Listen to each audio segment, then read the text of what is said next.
Hello everyone, welcome back to Bundles for You. This particular video is being created to help people get the right consistency for their cake pops. I have been asked, how do I get my cake pops so round? While there are many methods out there, I just want to share with you my personal method.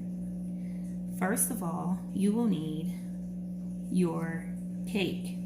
This cake has been baked and it's still a little bit warm because I didn't let it cool all the way, but you don't have to. It's really sandy-like because I did not add any oil to this mix.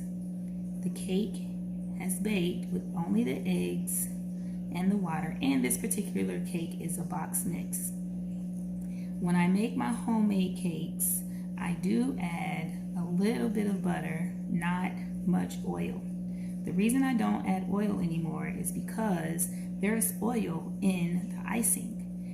When you add the icing to your mix, it then makes it more oily, which then disturbs the consistency as well as make the cake seep oil when you dip them in the chocolate. So anytime you see oil coming through your chocolate candy melts or whatever your coating is, it's because there's too much oil in your mix. Okay, so not only will you need your mix, but you will also need one of these. This is a Kpop Press. I use this to ensure that my cake pops are the same size. When I take them out of this press, they are not necessarily perfect. However, I will do some additional molding and rolling depending on what they look like when they come out of the press. I only use this for cake pop size and also to make sure that my cake pops are compacted so they don't have that doughy consistency. You will also need a Ziplock bag. The Ziplock bag is usually because I do not roll my cake pops right away. I immediately put the icing in the cake, whether it's warm or whether it's cold, just whenever I have time. I ball it up into a very strong ball and I put it in a Ziploc bag.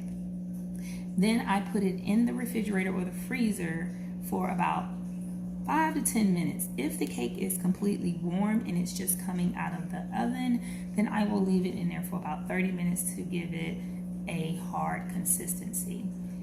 Basically, once the cake cools with the icing, it makes the dough a lot more firmer, which makes it easier to work with. As you roll the balls, once they come out of the cake press, your hands, the heat from your hands will kind of melt the dough just a little bit so that it can shape the way that you want it. But it's really important to let this dough cool all the way before mixing it. Some people, they roll right after. That may cause your balls to fall off the stick because it didn't have enough time to solidify. So I prefer to cool off completely and then mold them and then dip them so that they don't fall off the stick, okay? So for the purpose of this video, we're only going to develop the consistency of the cake pop, and I will show you the method to press the cake pop, and then I will come back with another video on how I dip my cake pops and when I come across some issues, how I troubleshoot them. So let's get started. Oh, I forgot to mention that you're gonna need whatever icing that you're gonna use for your mix. So I baked a red velvet cake. I am making 50 red velvet cake pops, and I am going to use the cream cheese icing mix. It goes well with it and it tastes marvelous. I really don't have a standard amount that I use, but I just kind of try to gauge it for 2 boxes of mix, which is what you see right here in front of me. I probably will use about not even a 1/3. I'll start off with 1/3 of this container. So maybe probably about right here of icing into the mix. And then we'll go from there. If we need more, we'll add more. But what you don't want to do is you don't want to add too much unless you have another red velvet cake sitting around somewhere, because it will make your mix way too soft and you won't be able to manage it. Okay, so let's get started with mixing. So I just take my hand, I form a cup, and I just kind of go in with it, with gloves on, of course. And then I put it in my my icing in my mixture, and then I begin to just squish it down. This feels pretty yucky, but it also feels like I'm playing with Play-Doh. Just squish it, squish it, squish it until you, one, you don't see any more of the icing, and two, you want to make sure that all coating has some. Even if it's not enough, you want to mix it as much as possible, just so that you can gauge how much you add afterward.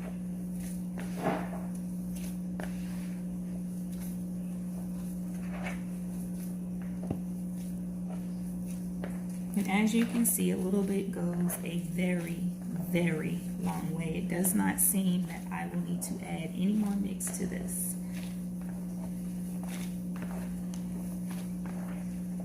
This is very good.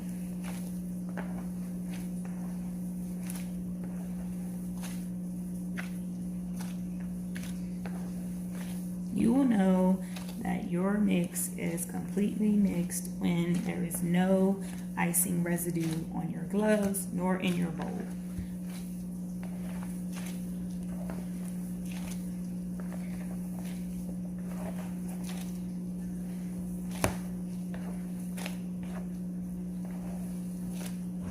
As I stated, my mixture was warm still when I added the icing, which made it melt and it mixed fabulously. Okay, so I think I'm done mixing. So if you watch what I do in this bowl, you'll be able to gauge whether or not this is good for you, because all of the cake will come together and none will fall apart, and it won't be mushy and stuck all over your hands. So right now I have some on my hands because I just took it out of the mix. But what I normally do is I roll it all together, and so. And if it falls apart as I'm doing this, it might indicate that I need more icing. However, this particular one is just super big because it's more than one box of mix, more than one cake. So I'm making a lot. And so I just compact it. It's one big old cake ball. Just keep compacting it, and as you can see, it is forming, it's taking its shape. And if I break this, it still looks like cake in the inside. This is what I mean by it does not leave the doughy consistency. It still looks like cake, okay? So now I can just mend that back together. And my icing is not super soft because it's not left all over my gloves, but it's also not super dry because it's not crumbling. It is just right. Now, if this was just one single box of mix, a cake that you would bake, you would only use just a little bit of your icing to start out, and then, you know, you can add more if you need to, but I would not recommend using as much as I did for this one, because this is, again, 2 boxes of cake mix. Now, I have a ball here. It's not perfect, so I'm going to take my ball and I'm going to roll it around my bowl because I'm OCD and I like to get the most bang for my buck. And I am going to catch all of the remaining cake in the bowl.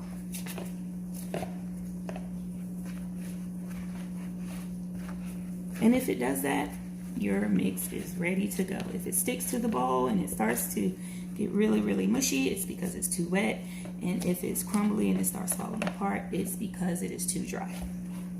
Okay, so there we have it. There's the ball, done with it. So I kind of press it down a little bit so that I can get it in my Ziplock bag. So like so, I put it in my Ziplock bag.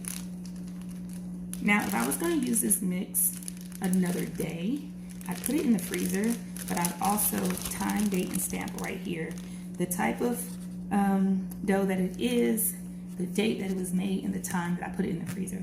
You always want to follow the food laws and make sure that we're not overly freezing or using foods that we are going to prepare for our customers.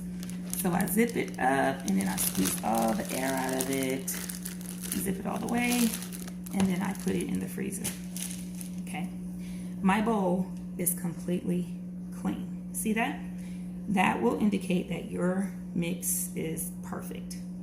There is no oil left in the bowl, and there is also no cake mix left in the bowl. No mess whatsoever. So I'm gonna put this to the side. Now I'm gonna take my parchment paper and put it in front of me. Make sure that it's good to go. And I have my Kpop Press here.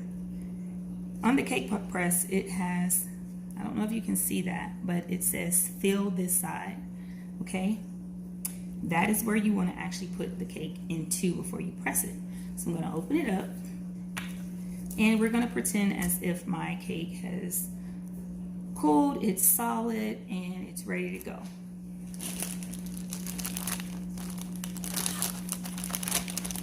So I'll take a little out of the bag, and usually it will not be this soft. It will be very, very hard. And I can come back with another video on tomorrow to show you exactly how hard it gets once you put it in the refrigerator. But I just wanted to show you, just in case you already have mix made, you can go ahead and use your Kpop Press for it. So I take a little bit like this, and then I just pinch a little bit off, put the rest of it on my parchment paper here, because I'm going to be pinching it 5 times, as you can see. And I kind of just make a little ball. I'll make it like a, I don't know what this is, cylinder, I guess you'd say, like a cylinder. And then I put it in one of the cavities. You can put more than you think you need. That's the whole point of having a Kpop Press. This is very convenient, and it's going to give you the right size cake pop. And all your cake pops are going to be the same size, which is very consistent. So there is another cylinder.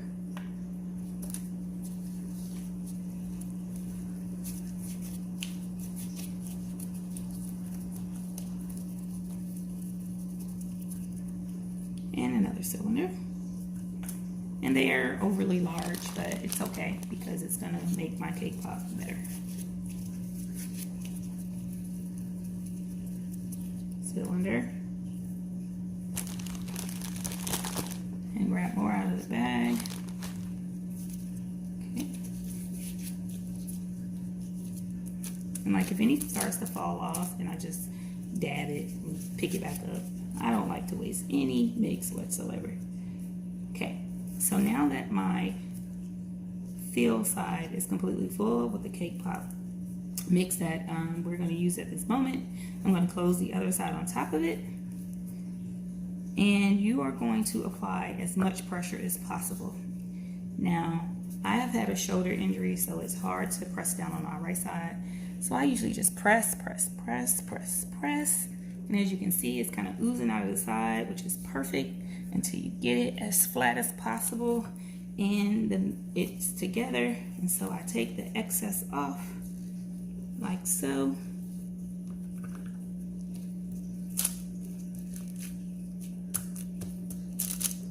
Gather my crumbs and put it back in the bag or to the side as needed. So I'm going to open it up. And this is what it looks like when you open it up. You have some nice cake pops there. I do not use the excess that's around the cake pops because it will change the size of each one of them. So I usually take it out and I just take off the little bitty piece that's there, stick it back on the mold. And as you can see, it's kind of like it's an oblong shape, right? It's not completely round and there are some cracks in it. So I'm gonna have to reshape this one quite a bit. So then I just take it and I roll it, applying a little bit of pressure between the palms of my hands. And I roll it, and I roll it. And if this was cold and it was completely solid, oh my God, this process is so fast and I love it. Okay, so I roll it, roll it, roll it. And then I roll it like so. And now we have a perfect ball. And then I take it and I put it on a sheet pan, just like this, and I set it down. and then I roll the next one. So it's oblong, kind of cracky. Some people would dip them like this, but I'm a little OCD, so I don't like that. And plus, it looks like it'll fall apart because it's not as compact as I like it. So I just, you know, play with it like it's Play-Doh. And then I go. Applying a little bit of pressure, again, in the palms. And as you feel it to come together, you just keep going, keep going, keep going until you get the nice shape that you like. Round ball, and there we have it. Perfect cake pop.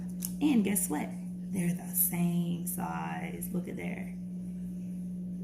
So you do the rest of that for the remaining of your mix, or however many that you think you will be needing for your order or just for your liking. I hope that was very informational for you. I will not use the rest of my mix on tonight. I will chill it, and then I will wake up tomorrow to actually roll 50 cake pops using this red velvet mix. It'll probably get me more than 50, but I hope that this helped you. And if you have any questions, leave comments below and I will do my best to answer them for you.